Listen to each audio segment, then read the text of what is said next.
everyone, welcome back. My name is Klaus and thank you so much for tuning in. Today we're going to be looking at the CWL Rising Season 3 Week 2 war results. Guys, we watched the live stream between Boston Tea Party and One Hive Invicta on Saturday on my channel, and now it's time to look at what happened with the other 19 wars. We're also going to compare our predictions from last week. We're going to drop a new power rankings and we're going to predict Week 3's wars. So definitely a lot to look forward to. Let's get into it. And guys, this week we had a lot of wars and the predictions didn't go all that well, but let's look at it right now, guys. We predicted that Elite of Valor would take the win against Reddit Ace, and they absolutely did by 6 stars, 82 to 76, so nicely done to them. We also predicted that Time Vortex would beat Team WBT, but they did not. Team WBT took it by 1 star, 83 to 82, so nicely done to them. Next, we predicted that Michigan Rose would beat Aussie Addicts, and it would be a pretty one-sided affair, but actually it was not. Aussie Addicts took the win by 3 stars, 83 to 80, so nicely done to Aussie Addicts. Then guys, we predicted that Pinoy Violator MP would take Crunch Time in a pretty close war, and that was exactly what happened. We got that one right, 81 to 81 with a total destruction spread of 0.23%. So a very, very close war, and nicely done to PVMP. That's just an acronym. Next, we got Hagur Metal against Reddit Elefino. We predicted that Hagur would win, and they absolutely did, 87 to 83, so nicely done for them. Then we said that the Moochers would defeat Predominance, but it'd be a very close war, and in fact, Predominance took the win by 3 stars, 83 to 80, so nicely done to Predominance against what we had expected. Definitely good job proving us wrong. Next, we had Coastal Clash versus Sheldon Massive, and we predicted that that will be a one-sided affair for Coastal Clash, but Sheldon Massive actually took the win in a tie, 2.5% total destruction spread. So even though it's 83 stars, the total destruction spread was very, very wide. So nicely done to Sheldon Massive. Then we said that Boston Tea Party would win against One Hive Invicta in a fairly one-sided affair, and that is what happened, 85 to 81, a 4-star win, so nicely done for them.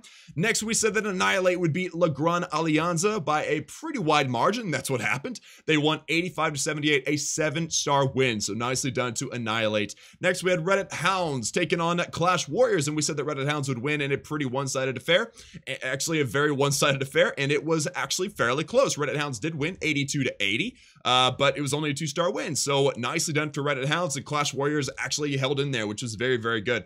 Next, we had Chaos Hammer versus WHF Rising. We predicted that this war would be extremely close, and in fact it was. WHF Rising was predicted to win, but Chaos Hammer won 84 to 83. Very close war, and definitely a nail biter, if you will. Next, we had Villa Lacura versus Nagaland Elite. We predicted that Nagaland Elite would win pretty handily, but actually Villa Lacura won that one by 4 stars, 85 to 81. So nicely done to Villa Lacura. Next, we got Chasu versus the Alphas, and we said that Chasu would definitely win. In fact, they did, 84 to 82, a 2-star win. Next, we got Dai Zabazis versus LP3 Chiron, and we got that prediction right as well, as Dai Zabazis did take the win, 81 to 78, a 3-star win. Very nicely done. Then we said that Reddit Templars would take on and win against Bangladesh, and in fact, Bangladesh pulled the upset out in 84 to 83, a 1-star victory. So nicely done to both those clans, but especially to Bangladesh for taking the win. Next, we had Pinas Hangover versus Lost Colossus, and we said that Pinas Hangover would take the victory, but Lost Colossus pulled off the upset with a tie, 82 to 82 stars, but only a 0.4% total destruction spread. So nicely done to both clans, but special shout out to the winner, of course. Next, we had Secundum versus Knights Templar, and we said that it would be a pretty one-sided affair in Secundum's favor, and that's exactly what happened, 88 to 80, by far the highest star count of the week, so nicely done to Secundum. Next, we had JTJ versus Fortas LTU, and we predicted that JTJ would win it very handily. Now, they did win 81 to 80, but it's only a 1-star win, so nicely done to Fortas for hanging in there, but JTJ did take the victory. Next, we had Black Apple, who was ranked number 1 last week against Valor Doharis, and we said that Black Apple would take the win handily, and in fact they did win in a tie, 82 to 82 stars, but there was a 2.06% total destruction spread. So although it was tied star-wise, the gap between percentages was quite wide. So nicely done to Black Apple for that. And then finally, the last war of the week, we had the OSF versus Almino, and we predicted that the OSF would win, though it would be pretty close. And in fact, Almino took the victory very, very strongly by 4 stars, 86 to 82. So shout out and nicely done to Almino. And that's the big picture, guys. We ended up getting 11 out of the 20 predictions right, which is not bad. That's bigger than the average of 50%. But I'm going to say, since we only had one war of statistics to make our predictions on, I'm going to say that last week was our mulligan. Alright guys, so let's look at the power rankings now. Very exciting stuff, guys. We got number 40, which is the same number 40, the same bottom clan from last week. I got Clash Warriors, a 0-2 win record, 77.5 average stars, and 89.54% total destruction average. They stayed the same ranking, and we're looking forward to seeing how, they can't go down, so let's see if they can come back up. And by the way, guys, all these power rankings were derived simply by the average stars and the average total destruction. As you can have a really good clan lose against two really good clans and have a 0-2 win record compared to a really not good clan that beats two worse clans and have a 2-0 win record. So the win record's not being considered at this point. Later on in the season it will be, but at this point, guys, it is simply about the stars and the total destruction. So moving on, we got number 39. That is Reddit Ace with a 0-2 win record, 78.5 average stars, and 89.08% total destruction. And they did drop 7 ranks. It did not do very well in week 2, so we're looking forward to seeing if they can make that rebound, that bounce back into for week 3. Next, we had number 38, guys, La Gran Alianza, and a 0-2 win record, 78 average stars, 91.04% total destruction average, and they did as well drop 7 ranks. So this is another one that we're hoping to see make a rebound and a bounce back in week 3. Next, we got Fortas LTU, who remained ranked number 37. That's very unusual considering we had 2 wars of statistics to go off of this time, while last time we had 1, so that's twice the statistics. So things are very volatile at the early season, but they stayed absolutely the same, very consistent. A 1-1 win-loss record, 80 average stars, and 89.80 average total destruction. So nicely done, I guess, to them for being consistent. But again, these are the bottom clans. We're looking forward to seeing them surge forward. Next, we got Team WBT, a 1-1 win record, 81 average stars, and 90.94 total destruction percentage. And these guys actually moved up 2 rankings from number 38 to number 36. So it's good to see them go up, but we'd like to see them go even higher. Next, we got the Alphas at number 35. They got a 0-2 win record, 80.5 average stars, and 91.50% total destruction. And these guys actually moved down one rank, which is unfortunate for them. Looking forward to seeing them make a surge forward as well. Next, we've got One Hive Invicta, who warred against Boston Tea Party last week. They've got a 0-2 win record at this time, 80.5 average stars, and 91.55 total destruction average. And these two dropped 1 rank, so backsliding a bit. Let's see them come forward. Next, we got Crunch Time. They have a 0-2 win record, 81 average stars, and a 91.27 average total destruction. And these guys had a hard time last week and ended up falling 8 ranks, which is very unfortunate. But you know, it's very early in the season. Anything could happen still. Next, we've got LP3 Chiron, ranked number 32. We got a 0-2 win-loss record, 79.5 average stars, but a very good average percentage compared to the rest of these guys at 92.15 total destruction percentage. However, unfortunately, they did drop 9 ranks between week 1 and week 2. So looking forward to seeing them make a surge as well. And then last on this particular slide, guys, we're number 31, Valor do Harris, 0-2 win-loss record, 81.5 total average stars, 91.77 average total destruction, and they did lose and fall back 5 rankings as well. Coming into the next slide, guys, we've got number 30. That is Time Vortex, and one of the very few clans that actually stayed the same ranking between week 1 and week 2. Time Vortex, a 1-1 win-loss records, 81.5 average stars, which is very common for these 20s and number 30.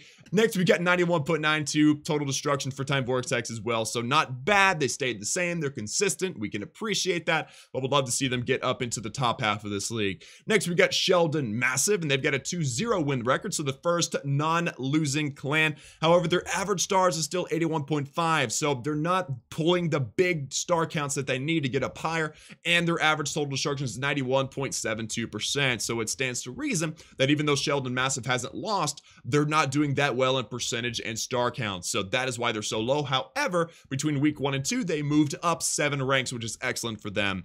Next, we've got the OSF, which are a 0-2 win-loss records. They've lost both of their wars, but they're still doing better than their number 29 compatriot, Sheldon Massive. They've got the same star average at 81.5 stars, but they've got a higher total destruction at 92%. So nicely done. And they did actually lose 1 rank from last week. So let's see them make a big surge, shall we?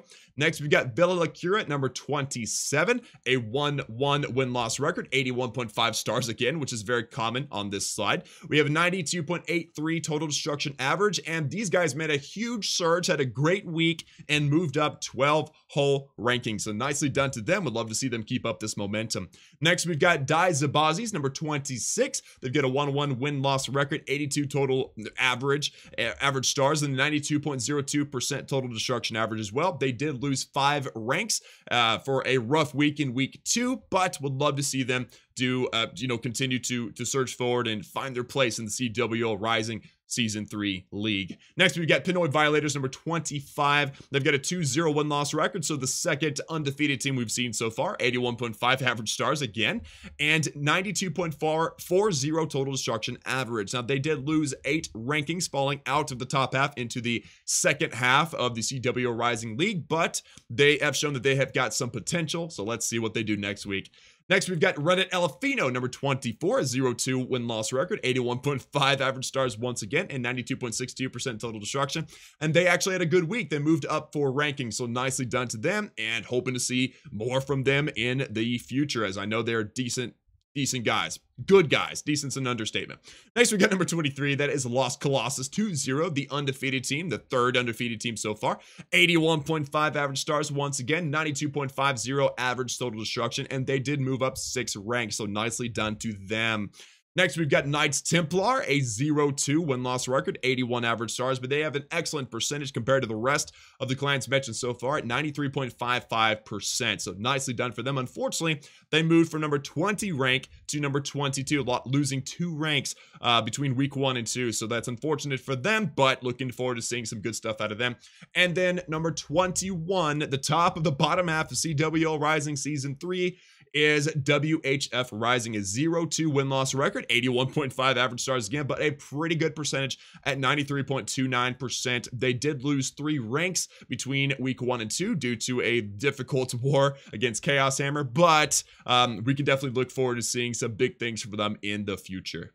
All right, guys, now we're into the top half. Let's check out number 20. We've got the Moochers. And remember, the Moochers had a tie against Reddit Hound in week 1, so they've got an interesting win-loss record at 0-1-1. They did lose their war in week 2, but they've got the rank number 20. They have an 81.5 average star count. There we go. That is the most common average star count of all of these. We've also got a 93.19 total destruction percentage, which is very good, but they did drop 7 ranks between week 1 and week 2, so that's unfortunate for them. Looking forward to seeing what they have to offer, as they are a pretty well-known name in the CWL Rising League. Next, we've got number 19, Aussie Addicts. They've got a 1-1 win-loss record, 82 average stars, and 92.97 total destruction percentage, and they actually moved up 5 rankings due to a good war in week 2, so definitely looking forward to, again, seeing a good season out of these guys, as they are another very familiar name. Next, we've got Nagaland Elite 1 and rank number 18, 1-1 win-loss record, 83 average stars, so very good average star count, 92.75 total destruction percentage, and they did actually lose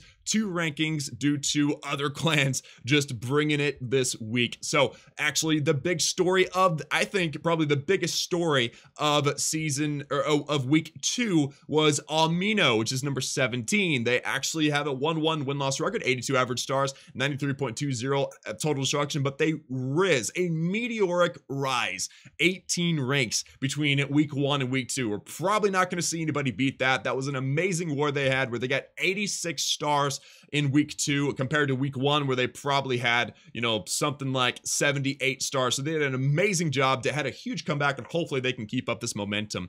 Next, we got number 16. That's Chaos Hammer. They've got a 2-0 win-loss record, so undefeated, and they've got 83 average stars, 92.95 total destruction average, and they actually managed to move up 6 ranks between week 1 and week 2. They're a storied clan. They've got a lot of potential. Definitely looking forward to seeing how Chaos Hammer does in the near future. Next, we've got Michigan Rose. They've got a 1-1 win-loss record, 82.5 average stars, and we got a 93.2 average total destruction. We've also got the unfortunate fact that they dropped 6 ranks between week 1 and 2. So they're definitely going to want to make that rebound, as that brought them from, I believe, number 10 down to number 15, which is unfortunate. Or maybe they were number 9. Either way, they were in the top 10 and now they are not. So I'm sure they're going to be gunning to do a really good job in week 3. Next, we got Peanuts Hangover, and they have a 1-1 win-loss record, 82.5 total average star count, and a 93.5% total destruction average. And they did move up 5 ranks. They had a great week, so nicely done to them. Next, we got Coastal Clash, one of the highest I think they are the highest clan that have not won a war yet, and that's because they've got an excellent star count average at 83.5 star count average, and then a 93.22 total destruction average as well. So they're doing good. They have good scores. They're just going up against some difficult opponents, and they've got, actually, they lost 1 rank between week 1 and week 2, so they're staying fairly consistent, but would love to see them get the win this week. Next, we got Predominance at number 12. That's a 2-0 undefeated win-loss record, 83.5 average star count, 93.65 total destruction average as well, and they moved up 3 ranks, so a good week for them. And lastly, in the what you want to say, the second quadrant of the top half of the CWL Rising Season 3 power rankings, we got number 11 Reddit Hounds, a 101 1 win, 0 loss, and 1 tie so far. They've got an 82.5 average star count and a 94, the first 94 average total destruction of the entire list so far. 94.07 total destruction percentage, nicely done. They did, however, fall from number 10 to number 11, so they dropped out of the top 10, so definitely looking forward to seeing what they can bring next week. And lastly, guys, we're now in the top 10 of the CWL Rising Season 3 Week 2 power rankings. So let's get straight into it, shall we? Got number 10, Cha Su. And Cha Su came from out of the top 10. They have surged into the top 10. They've risen 4 ranks. They have a 1-1 win-loss record, 84.5 average star count, and a 94% total destruction ranking. So nicely done to Cha Su for surging into the top 10. Next, we got number 9, Elite of Valor. They are undefeated, 2-0 with an 84 average star count. So very solid, very healthy average star count, and a 94.02 average total destruction. So nicely done. They did drop 4 rankings, as they didn't do as well in week 2 as expected, but they are still in that top 10 and surging powerfully. Next, we got number 8, Reddit Templars, a 1-1 win-loss record and an 85 average star count. So they're still a strong clan, doing a very good job. They did fall from favor quite a bit, dropping 6 ranks, but their average total destruction of 93.77% is still very, very strong. So although they were, I believe, number 3 last week, now they're number 8. They're still a very strong clan and definitely a contender in this season. Next, we got number 7, JTJ, undefeated at 2-0 with an 83.5 average star count, 94.29%. So they got a fairly low average star count, but a very high total destruction. So that's very good for them. But they did drop 3 ranks between week 1 and 2. So looking forward to seeing what they can bring next week. Next, we got Bangladesh, who had an amazing war in week 2, ended up undefeated so far, 2-0 with an 84.5 average star rank and 94.15 total destruction average. And they did go up. They did rise 2 ranks. So nicely done to that clan. Next, we've got my clan, Boston Tea Party, number 5, 2-0 win-loss record, 85.5 average stars, and a 94.02%. A slightly lower percent than they would like to see, but their star count is good, and they actually moved up 1 rank from number 6 to number 5. So nicely done to those guys. Next, we've got Black Apple, who fell from number 1 to number 4. So they're 3 ranks down. They're still undefeated, 2-0, 84.5 average star count, and 94.82 total destruction. So as you compare them to Boston Tea Party, they got a lower average star count, but a higher total destruction. So they're doing very well for themselves as well this season. Looking forward to seeing what they bring next week. And then we got Annihilate, number 3, 2-0 win-loss record. All these clans from now on are undefeated, 85 average stars, and a 94.47 total destruction percentage. So nicely done to them. And they made a surge, a huge surge, guys. Probably the second story behind Amino, who had an 18 or 16 rank surge, whichever one it was. Annihilate surging 8 ranks up up into number 3 from what I'm assuming is number 11 if I have my math correct. They did a very good job in week 2. They ended up with 85 average stars for the season so far, 94.47%, so good job to them.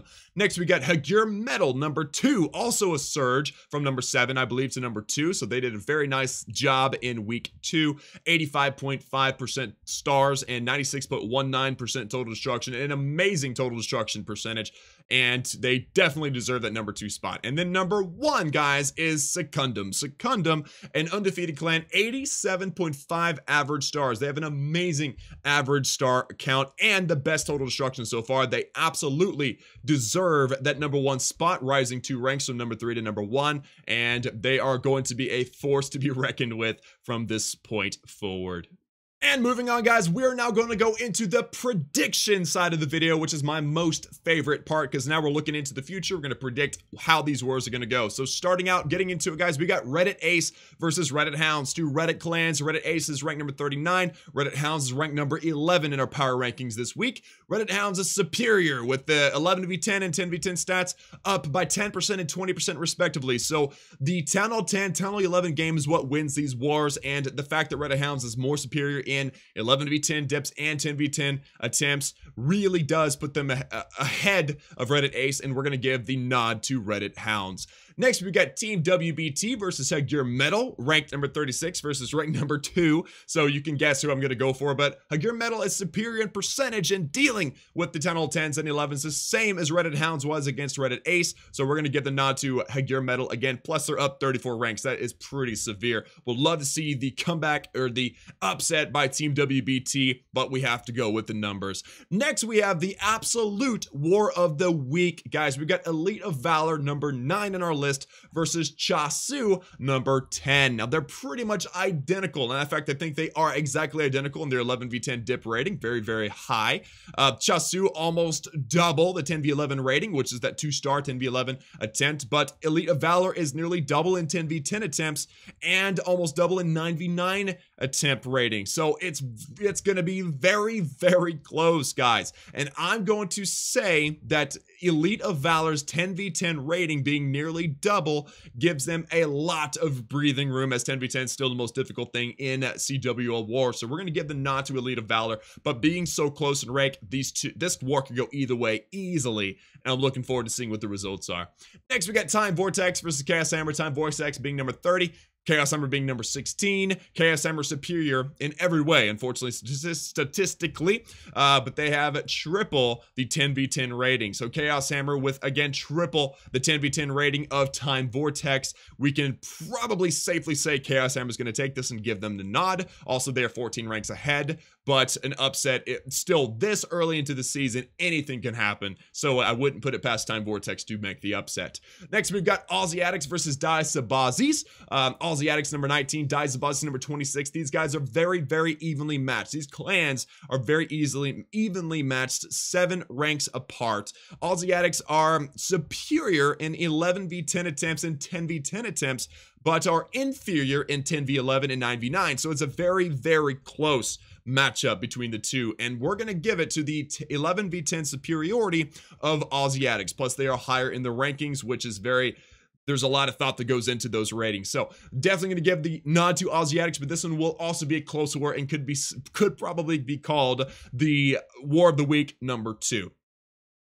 Next, we got Crunch Time versus Reddit Templars. Guys, Crunch Time being number 33, Reddit Templars being number 8. Reddit Templars is actually perfect in their 11v10 dip rating. They're 9 for 9 right now, which is very, very impressive. And they've got a higher 10v10 and 9v9 rating. So overall, Reddit Templars is the superior clan, and we're going to give the nod to Reddit Templars. Good luck to Crunch Time, though, as like I've said already, every clan here has the potential of pulling off the upset.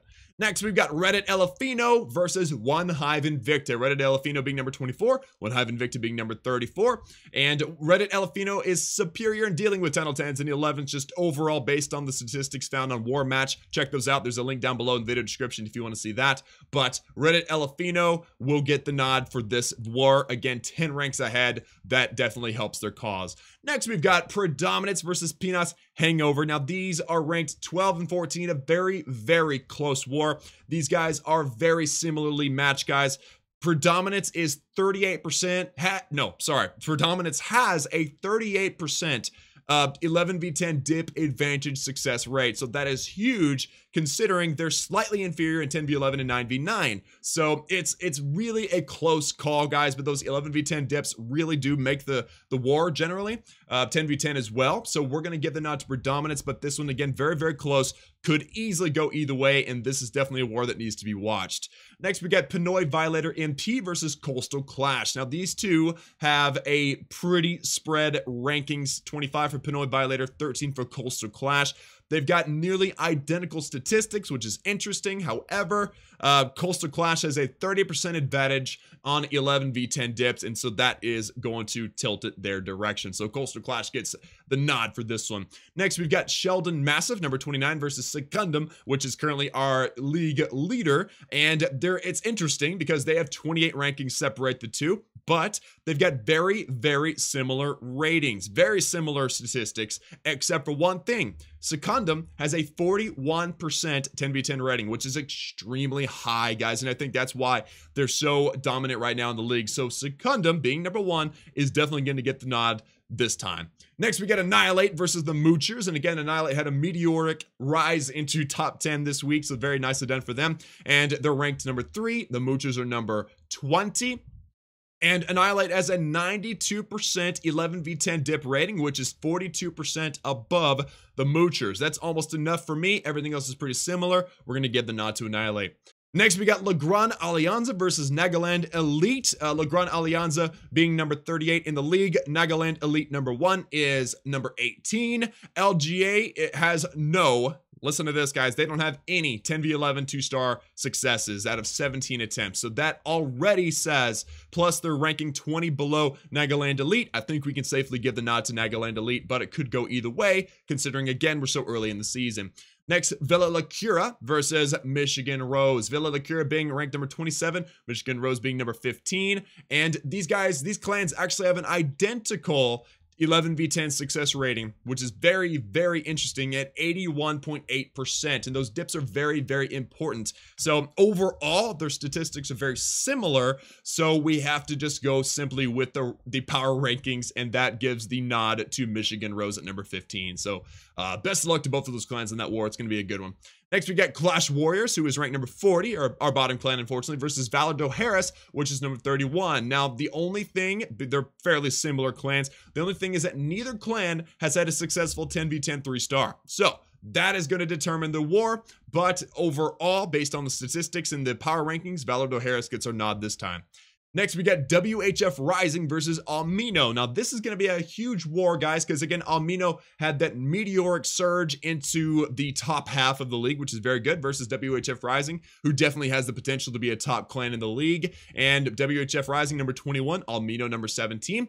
Almino has a 30% higher 10v11 2-star rating, which is amazing, and they're almost identical in every other way. So based on simply the statistics, Almino having the higher ranking, we have got to give the nod to Almino this time. Next, we got Alphas, ranked number 35 versus Black Apple, number 4. And we all know Black Apple is one of the top clans in the league versus Alphas, who is in the bottom half. So overall, Black Apple has better statistics in every way, 10, 10, and 11, which is where the wars are won. So we're going to give the nod to Black Apple, also considering there's a 31 rank spread. So again, upsets can happen, but I think Black Apple is going to take this one fairly easily. Next, we get LP3 Chiron versus Lost Colossus. LP3 Chiron, ranked 32. Lost Colossus, ranked number 23. Lost Colossus has a 50% better 11v10 dip rating and has never had a 10v10 3-star. So it's very interesting because, again, 50% better 10v11 dip rating, but has never had a 10v10 3-star. Very interesting that Lost Colossus has never had a 10v10 3-star. However, again, that 11v10 dip rating is crazy, 50% better. So what we're gonna say is that Lost Colossus is gonna take the victory. There's only a 9 ranking spread between the two, so it could go out either way, but we're gonna give the nod to Lost Colossus. Next, guys, we got Boston Tea Party, my clan, versus Fortas LTU. And Boston Tea Party ranked number 5, Fortas being ranked number 37. BTP has a 92% 11v10 dip rating. I think we've only had one 11v10 dip fail. So that's really, really good. That's actually 20% higher than Fortas LTU. And also Fortas has also had no 10v10 3-stars, so that fairly easily, along with the 32 rank spread, that fairly easily gives Boston Tea Party the nod. Next, we got Bangladesh versus Knights Templar, and Bangladesh being ranked number 6, Knights Templar being ranked number 22, fairly spread. They have actually, Bangladesh has the same 11v10 dip rating percentage of 92%, which is very, very good. They've also got a 20% 10v11 rating, 20% higher rating than Knights Templar, and also, again, Knights Templar has had no 10v10, so that makes our decision fairly easy. So we're going to give the nod to Bangladesh. And then the last war, guys, we've got JTJ versus the OSF. And JTJ being ranked number 7, the OSF being ranked number 28. The JTJ's triple has JTJ, listen to this is hard to read, but it's the way it is. JTJ has tripled the 10v10 rating of the OSF, which is pretty amazing, but all their other statistics are fairly identical. So given the 10v10 rating and given the 19 rank spread, actually, I'm sorry, 21 rank spread, we're going to have to give the nod to JTJ. And that's going to do it for us today, guys. Hope you guys enjoyed getting all the information for the CWL Rising Season 3 Week 2 information. Also predictions for Season 3, Week 3. Be sure and check out the stream that's going to be going on my channel Saturday night. We're going to be warring Boston Tea Party versus Fortas LTU. And obviously power rankings and predictions going live the few days after that along the entire season, guys. So that is going to be it for me. Thank you so much for tuning in. Like this video if you liked and if you enjoyed this kind of content. Subscribe and join the Klaus family if you have not done so already. And guys, as always, I will see you guys again next time.